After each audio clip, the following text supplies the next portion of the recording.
Hello friend, welcome to my YouTube channel Patel shorthand. आज के dictation की गति है 100 शब्द प्रति मिनट। डिक्टेशन स्टार्ट होगी 5 सेकंड बाद।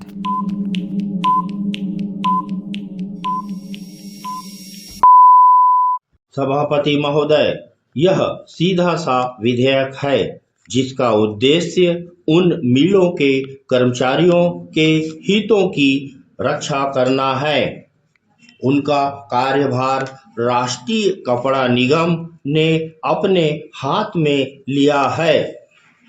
1974 में जब मूल अधिनियम पास किया गया तो उस समय भविष्य निधि की बकाया राशि कितनी अधिक होगी उसका ठीक प्रकार से जायजा नहीं लिया गया था। इसीलिए मूल विधेयक में इस कार्य को कम प्राथमिकता दी गई और उसे तीसरी श्रेणी में रखा गया। अनेक मिलों से ऐसी शिकायतें मिली है कि कर्मचारियों को उनकी भविष्य निधि की बकाया राशि नहीं मिल रही है।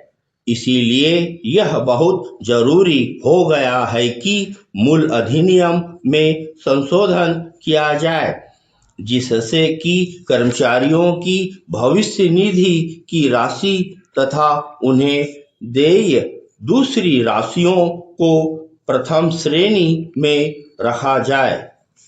राष्ट्रीयकरण का उद्देश्य क्या है? क्या उसके द्वारा सरकार कर्मचारियों तथा उपभोक्ताओं पर भार डालना चाहती है? कपड़ा मिलें बंद हो जाना एक आम बात हो गई है। इससे बेरोजगारी बढ़ रही है। पांडिचेरी में एक ऐतिहासिक मिल जिसमें लगभग 7,000 कर्मचारी हैं, अभी तक बंद पड़ी है। यद्यपि लगभग 4 महीने पहले प्रधानमंत्री ने यह वायदा किया था कि उसे फिर से चालू किया जाएगा। इस मामले पर गौर होना चाहिए। यह भी वायदा किया गया है कि नई कपड़ा नीति की घोषणा की जाएगी। राष्ट्रपति के अभिभाषण में भी इसे दोहराया गया है। इस दिशा में भी आवश्यक कार्यवाही होनी चाहिए। पैरा राष्ट्रीय कपड़ा निगम के अंतर्गत मिलें अच्छा कार्य कर रही है।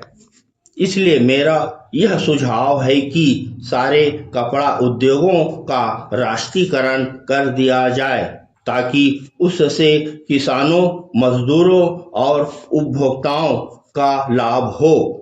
रोटी, कपड़ा और मकान जैसी आवश्यक वस्तुओं का अधिकार वोट के अधिकार से भी अधिक महत्वपूर्ण है।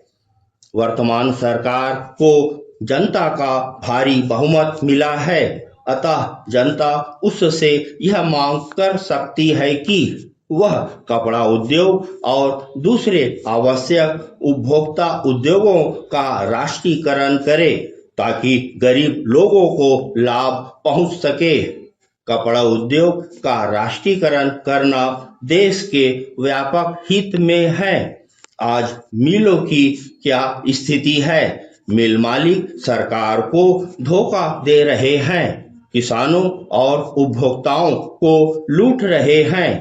वे अनुचित मुनाफा कमा रहे हैं। पुरानी कपड़े की मिलें लगातार बढ़ रही है। ऐसी मिलों के मालिक सरकार को धोखा देकर मजदूरों और किसानों का शोषण करके भारी लाभ कमा रहे हैं।